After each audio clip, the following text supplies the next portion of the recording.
اعوذ باللہ من الشیطان الرجیم بسم اللہ الرحمن الرحیم۔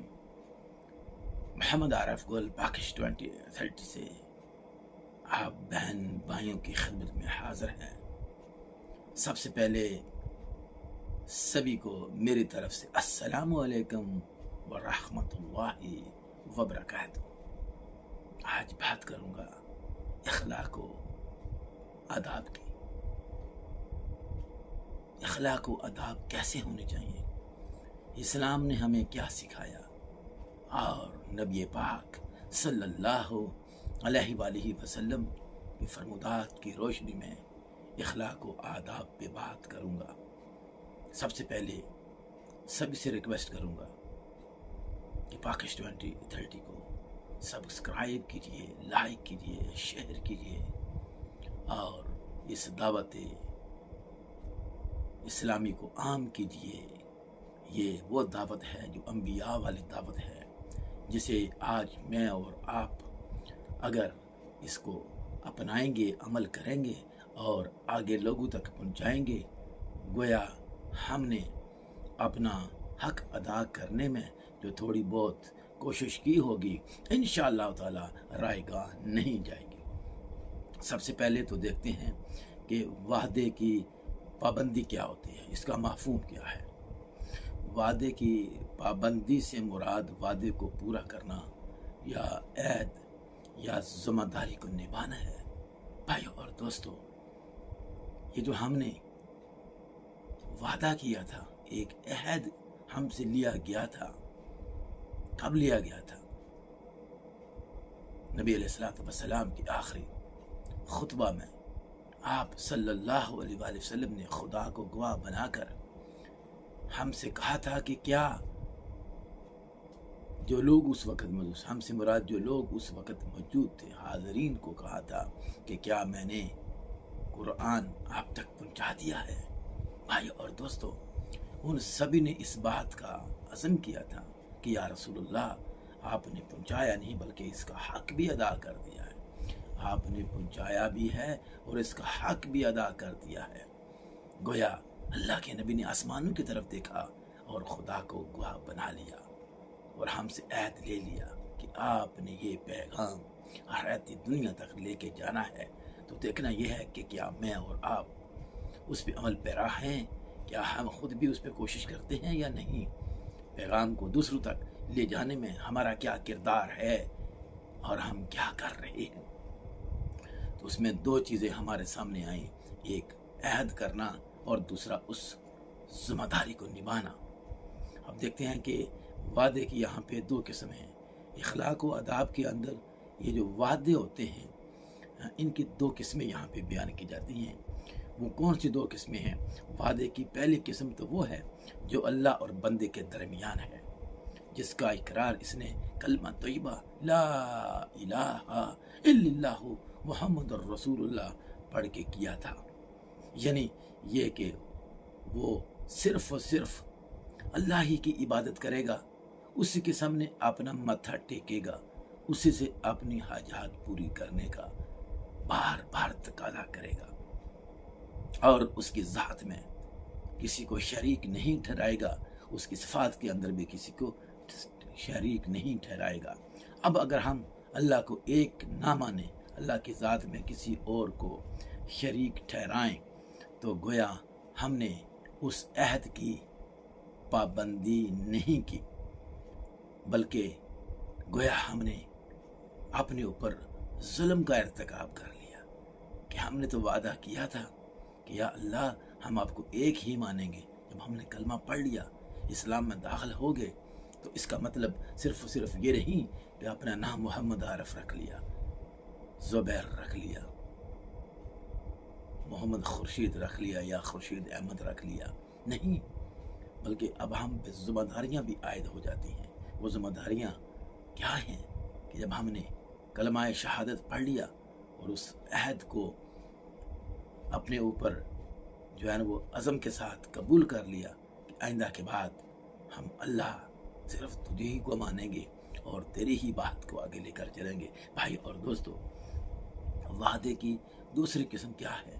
اس پہ بات رکھنا مناسب سمجھا ہوں کہ جو ایک شخص دوسرے شخص سے یا ایک جماعت دوسری جماعت سے کرتی ہے، یہ وعدے ہوتے ہیں، اس میں تمام اخلاقی، سیاسی، تجارتی معاہدے شامل ہیں جو لوگوں، جماعتوں، حکومتوں کے درمیان ہوا کرتے ہیں۔ یہ وہ وعدے ہیں جو ہم نبھاتے نہیں ہیں، کرتے تو ہیں، نبھاتے نہیں ہیں۔ ہماری حکومتیں بھی وعدے کرتی ہیں عوام سے، حکمران آتے ہیں، جاتے ہیں، وعدے کرتے ہیں، لیکن اس پہ عمل نہیں کرتے۔ گویا حکمران بھی جھوٹے اور آج میں اور آپ بھی جھوٹے۔ اگر ہمارے حکمران ان وعدوں کی پاسداری کرتے تو یقیناً میرا ملک جو کلمے کے نام پہ حاصل کیا گیا تھا، اس کے اندر آج جھوٹ، مکاری، کرپشن جیسی بری لعنتیں جنم نہ لیتی، بلکہ ایک بہترین معاشرہ ہوتا۔ بھائیو اور دوستو، آج بات کریں گے اخلاق و آداب کے اندر کیا کیا چیزیں آتی ہیں۔ میں نے آپ سے 2 باتیں تو ذکر کر دی، وعدے کی پہلی قسم بھی کر دی، وعدے کی دوسری قسم بھی کر دی۔ اب دیکھتے ہیں کہ وعدے کی پابندی کی دین اسلام میں کیا اہمیت ہے، کیا امپورٹنس ہے اس کی، وعدے کی۔ گویا جو ہم نے وعدے کیے ہوتے ہیں ان کی اہمیت کیا ہے۔ اللہ تعالیٰ نے قرآن پاک میں وعدے کی پابندی کا یقیناً جگہ جگہ حکم دے رکھا ہے اور اس کی اہمیت کو بھی بیان کیا ہے۔ ارشاد ہوتا ہے بنی اسرائیل کی آیت نمبر 34 کے اندر، وَأَوْفُوا بِالْعَهْدِ إِنَّ الْعَهْدَ كَانَ مَسْئُولًا۔ بھائیو اور دوستو، بہنوں اور بزرگوں، اور خاص الخاص میری قوم کے نوجوان بچوں، اور عہد یعنی وعدے کو پورا کرو، کیونکہ عہد وعدے کے بارے میں پوچھا جائے گا۔ بھائیو اور دوستو، بہنوں اور بزرگوں، ہم سے پوچھا جائے گا۔ اگر نہ پوچھا جاتا تو شاید ہم اس میں کوتاہی برتے تو کوئی عذر نہیں تھا، لیکن کیا ہے کہ ساتھ پابندی لگا دی گئی کہ آپ سے پوچھا جائے گا، لہذا ہم نے جو وعدے کرنے ہیں ان کو نبھانا بھی ہے۔ مزید اللہ تعالیٰ قرآن مجید کے اندر ارشاد فرماتے ہیں سورہ معاہدہ کے اندر، اور آیت نمبر 1 بھی ہے کہ یا ایھا الذین آمنوا اوفوا بالعقود، اوفوا بالعقود۔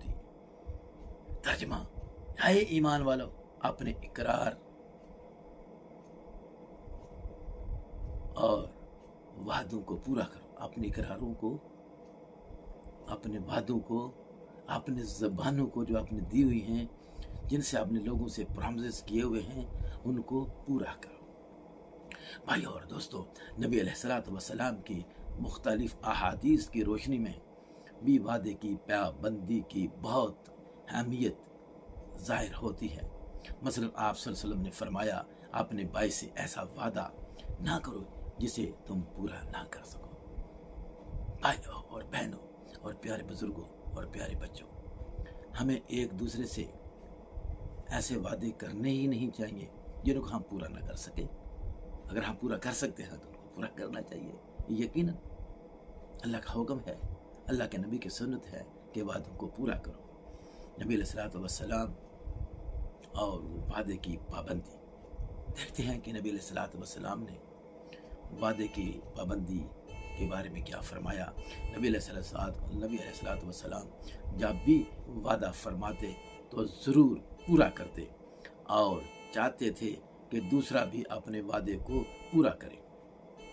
اگر ہم اپنا وعدہ پورا نہیں کریں گے تو دوسرے کو سخت تکلیف پہنچائیں گے۔ بھائیو اور دوستو، بہنوں اور بزرگوں، کیا آپ کو اچھا لگتا ہے کہ آپ دوسرے کو اذیت دیں، دوسرے کو تکلیف پہنچائیں؟ اس سے کیا ہوگا؟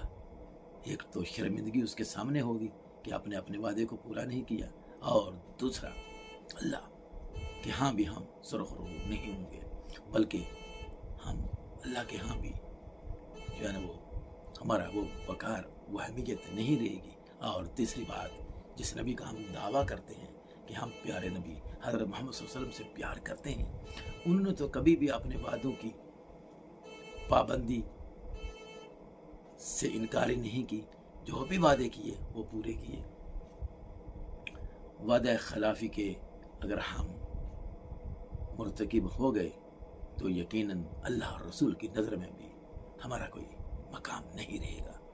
دیکھیے اللہ کے نبی کتنی بڑی مشکل میں تھی جب کفار مکہ نے، قبائل نے آپ صلی اللہ علیہ وسلم کے گھر کا محاصرہ کر لیا اور آپ کو جان سے مار دینے کی دھمکیاں دینی شروع کر دی، اور نوجوانوں کو آپ کے گھر کے ارد گرد بٹھا دیا گیا۔ آج نعوذ باللہ محمد رسول اللہ صلی اللہ علیہ وسلم کو زندہ یہاں سے گزرنے نہیں دیں گے، ان کا قلعہ کما کر دیں گے۔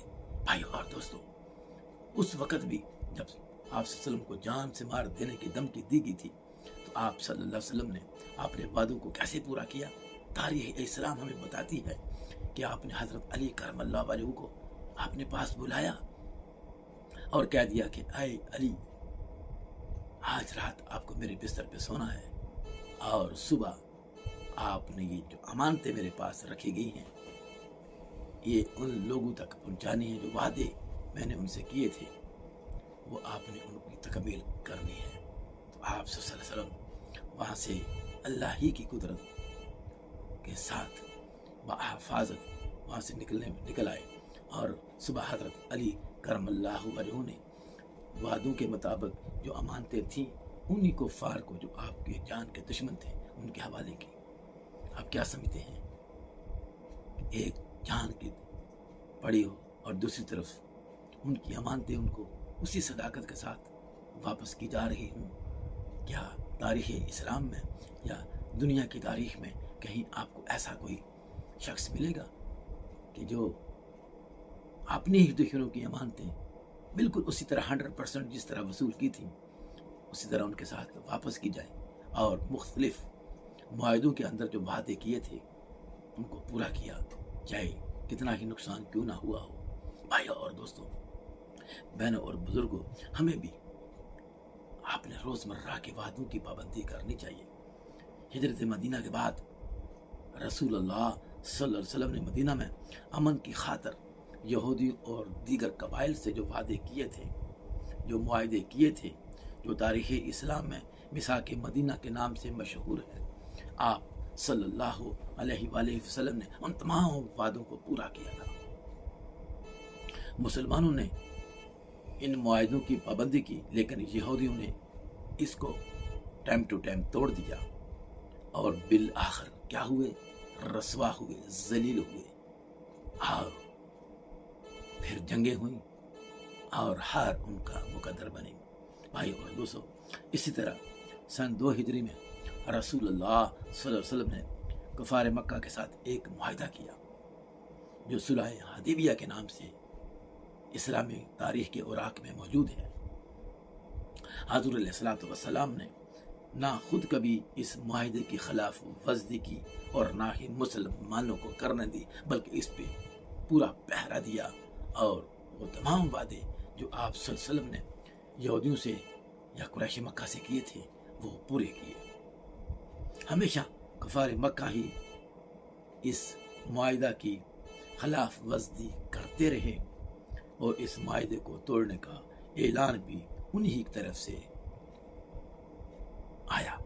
گویا آپ نے اپنے وعدوں کو پورا کیا، جس کا صلہ آپ صلی اللہ علیہ وسلم کو اللہ کی طرف سے ملتا رہا، اور بالآخر ان تمام لوگوں کے وعدے جو آپ صلی اللہ علیہ وسلم نے ان سے کیے تھے آپ نے ان کو نبھایا، اور انہوں نے اس میں کوتاہیاں کی اور ان معاہدوں کو، ان وعدوں کو توڑا، اور بالآخر مدینہ کے اندر 10 سال کی جو محنت آپ صلی اللہ علیہ وسلم نے اور آپ کے ساتھیوں نے کی، اس کا نتیجہ یہ ہوا کہ یہ کفار، یہ مشرکین مکہ، یہ یہودی جتنے بھی آپ صلی اللہ علیہ وسلم سے تعداد میں بھی زیادہ تھے، طاقت میں بھی زیادہ تھے، ہر لحاظ سے بھی وہ آپ سے آگے تھے، لیکن ان تمام چیزوں کی نبی علیہ الصلوۃ والسلام نے خود پابندی کی، اپنے ساتھیوں سے پابندی کروائی، اور بالآخر ان جھوٹوں کو، ان جھوٹے خداؤں کے دعویٰ کرنے والوں کو آپ صلی اللہ علیہ وسلم نے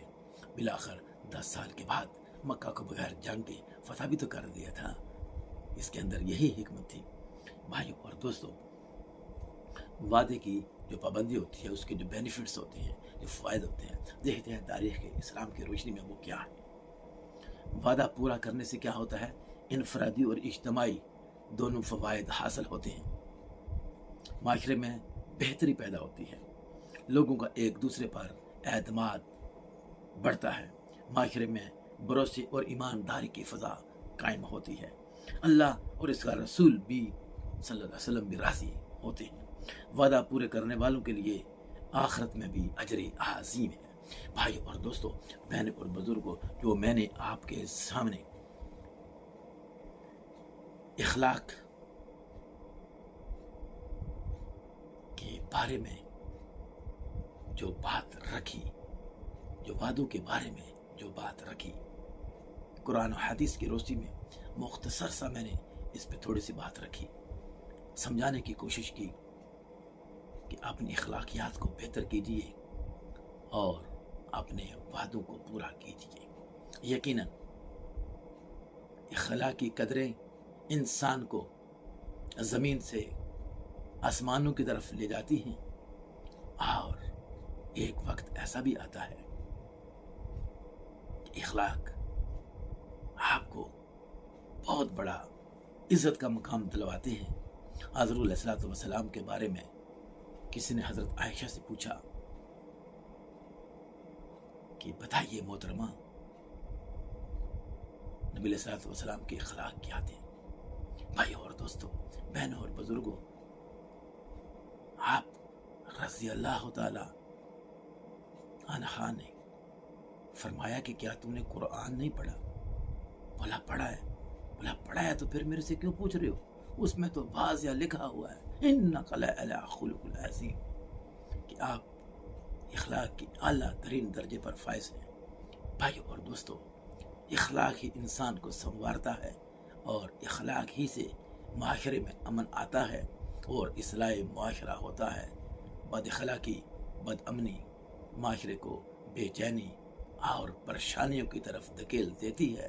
یہاں ایک برائی نہیں، ہزاروں قسم کی برائیاں جنم دیتی ہیں، اور پھر وہ معاشرہ ایک ظالم معاشرہ بن جاتا ہے، جس کے اوپر حکمران بھی اللہ پھر ظالم ہی بھیجتا ہے. اور معاشرے کے اندر بجائے حسن سلوک کے، حسن اتفاق کے، اور پھر کیا ہوتا ہے؟ پھر لڑائی جھگڑے جنم لیتے ہیں. گھروں کے اندر بہن بھائی، ماں باپ بچوں کے ساتھ، بچے ماں باپ کے ساتھ لڑتے ہیں، جھگڑتے ہیں، اور معاشرتی برائیاں پھیلتی ہیں. اور ایک گھر سے دوسرا، اور پھر ایک شہر سے دوسرا شہر، اور مختصراً کہ پورے ملک کے اندر پھر فضا ایسی ہی بنتی ہے.